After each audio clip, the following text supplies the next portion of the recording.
An immigration protest in Dallas got contentious last night. Police officers arresting at least one person. Yeah, hundreds took to the streets near the Trinity Groves neighborhood to voice their frustrations with ICE arrests and the Trump administration. Peyton May joining us now with the details. Good morning.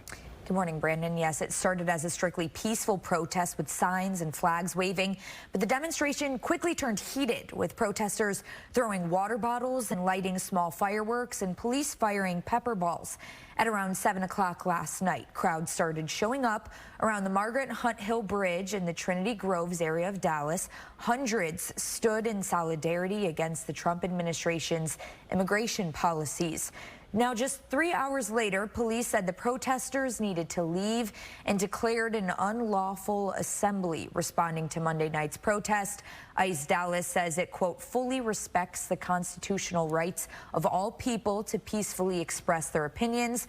Brave officers are on the streets every day, risking their lives to locate, arrest, and remove the most egregious criminal aliens in line with the president's policy of worst first. A local immigration attorney says the immigration system has been broken for decades. There was always in the past a component of compassion with immigration.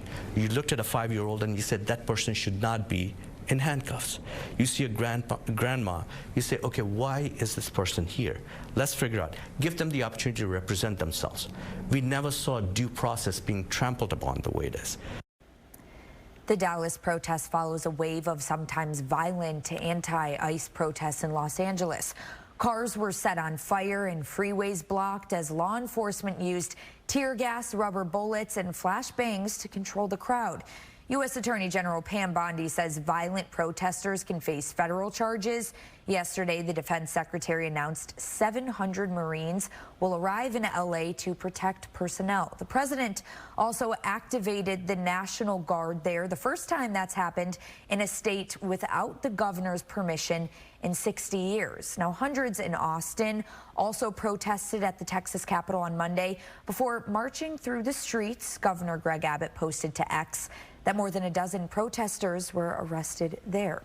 Reporting, I'm Peyton May for Good Day.